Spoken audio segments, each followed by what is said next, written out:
This is Lisa from Mobile Tech Review, and today we're going to do sort of a smackdown, more like a buyer's guide for the 2021 MacBook Pro models, the three different ones that you can choose from, and then the subtypes for each of the different sizes, 13-inch, 14-inch, 16-inch, and I'll even talk about the MacBook Air, because I know for some of you, you're on the fence. Should I spend more for the bigger one or just a more expensive one? Do I need these features? All that sort of thing. So this is going to be a kind of high level, especially for you not ultra geeky buyers, but we will have some information about some of the more geeky comparison things. I'm not going to overload you with slides and ridiculous torture tests that don't represent real life and side by side running the same benchmarks. In fact, we actually have some of that in our full reviews of each of these models.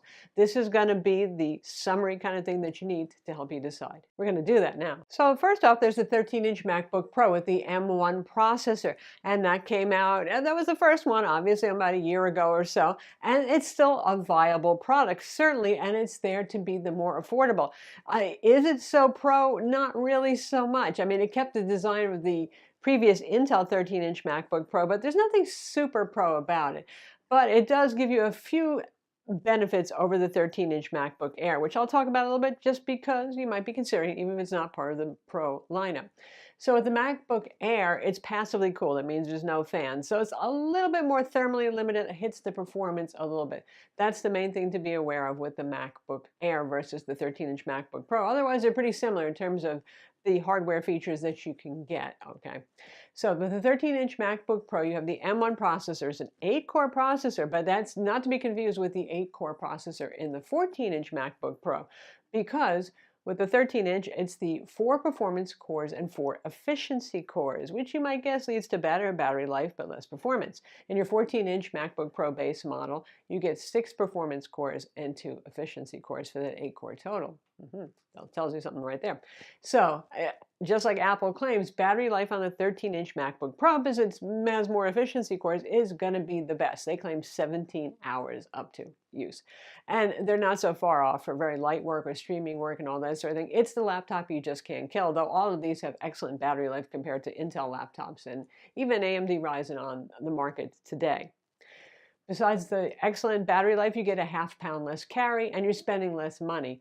The introductory level model is $1,300. That only gives you 8 gigs of RAM and a 256 gig SSD, which, you know, a Mac can run fine on that for everyday productivity work. For those of you who just stream Netflix or whatever, you do some Zoom video calls or FaceTime or Teams, whatever it is these days, Office, some Photoshop work, even doing some Final Cut Pro kind of stuff for fun, for hobby, not doing it for a living like we do many, many hours a week. It's fine for all of those things. It has an 8-core GPU. While the Pro models start at 14 to 16, it can go all the way up to 32 for the M1 Pro and Max models there. So obviously it's not for those of you who are professional photographers, right?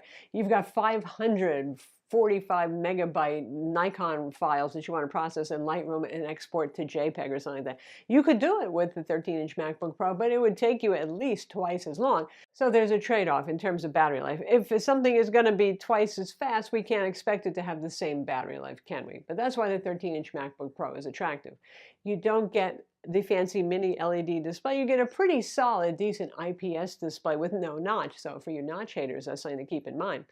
But one thing that I will say is if you're one of those people who says, I want 16 gigs of RAM, because honestly, the 13-inch MacBook Pro really should have just started with that. That's pretty much standard for $1,000 plus laptops these days. And maybe you want it at 512 gigs of storage or maybe even a terabyte. Well, if you're looking at a terabyte of storage and 16 gigs of RAM on a 13-inch MacBook Pro, and by the way, they max out at 16 gigs. If you want more than that, you have to look at the 14 or 16-inch. That brings the price up to $1,900. So then you look at the 14-inch MacBook Pro with the same RAM SSD configuration of 16 gigs of RAM and a 1 terabyte SSD. It's only $200 more. So then you might be upsold on things that the 14-inch has to offer, which is that mini LED display, but with a notch, and the higher resolution webcam. Now that webcamming is so much more of a thing in life. That's something to keep in mind there. And also more performance. So future-proofing. Who doesn't mind that? Especially because Macs tend to last a long time, and Mac people seem to keep their Macs a lot longer than a lot of PC users do. So that 14 16-inch model starts at $2,000. That gets you, again, it's the base model is the only one that differs from the options you could get on a 16-inch as well. But that one is an 8-core CPU, 6 performance, 2 efficiency, and a 14-core GPU, which is a lot more than the 13-inch MacBook Pro has to offer, but lesser than every other configuration that's available for a 14 or 16-inch MacBook Pro. Starts with 16 gigs of RAM, so not having to pay to upgrade that, and a 512 gig SSD starting. You can go all the way up to like 8 terabytes with that if you need to. So you get that mini LED display, which is gorgeous. It's a noticeable difference from the 13-inch IPS MacBook Pro display, and that is nice to have. The notch, for me, kind of disappears.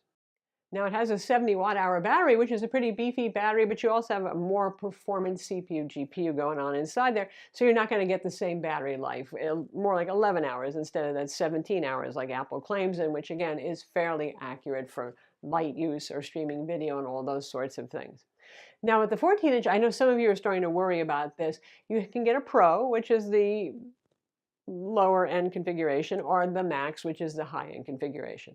They're always, for 14 and 16 inch, other than the base model 14 inch, again, that gets confusing, you're always looking at the same 10 core CPU, 8 performance, 2 efficiency, other than that base model there. So for those of you who have mostly CPU intensive stuff, you're not doing Lightroom, Photoshop, Final Cut, Blender renders, that sort of thing, then don't even pay for the Max in most cases, because you're really just upgrading the GPU, which you can go to a 24 or a 32 core, okay?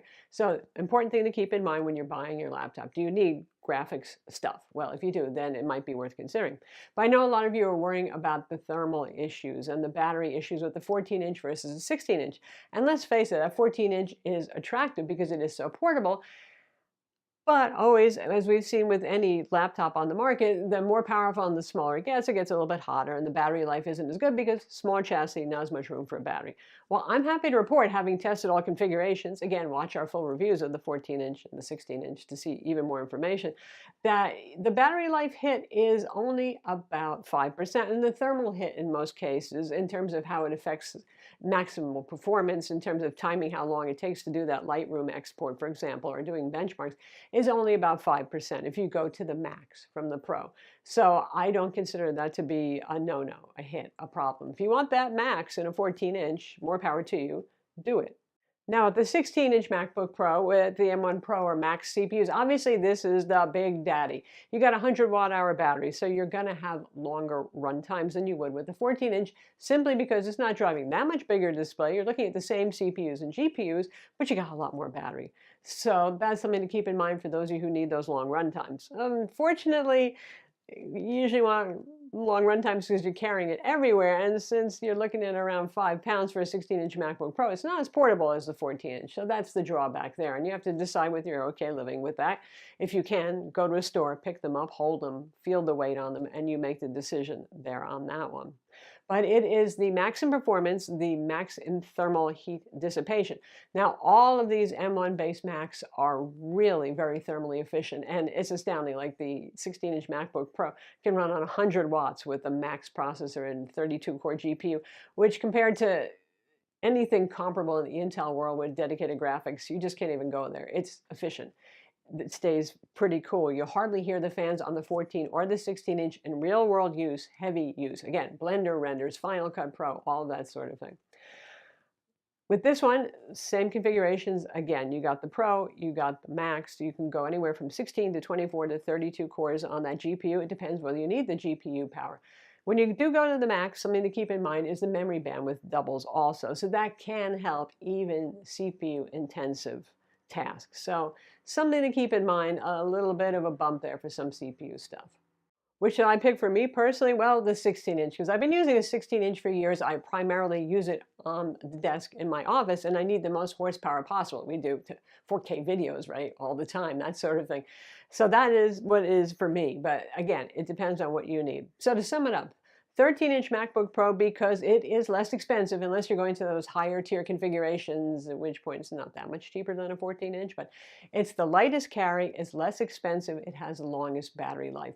And by the way, because these all basically use the same M1 cores, the single core performance is actually just as good on the 13-inch as it is on the other machines. It's the multi-core that's going to be different. So Of course, most apps these days really rely on multi-core, but nice piece of trivia there and explains why your benchmark numbers look the way they do when you look at Geekbench and stuff. For the 14 inches, obviously for those of you who want all the nice stuff that you get by stepping up, the mini LED display, the better quality webcam, the better speakers on, and the possibility of getting that much more horsepower and a really compact chassis that still is thermally capable of handling the horsepower that's inside without melting down by any means.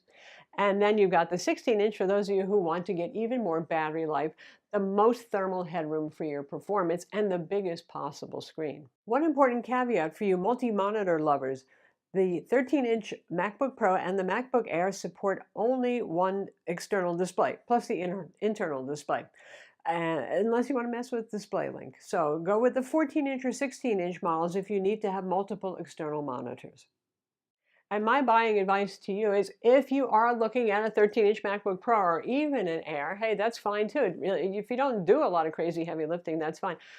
If you can afford it, I do say go for 16 gigs of RAM. I know there are some Mac aficionados that are so impressed with unified memory and these new system on chips, and they think you don't need it. For future proofing, for those of you who want to keep your Mac for 5 years or more, it's a good idea to get that, and it'll save less paging to your SSD. There you have it. I'm Lisa from Mobile Tech Review. Be sure to subscribe to our YouTube channel for more cool tech videos and hit the notification bell so you know about them.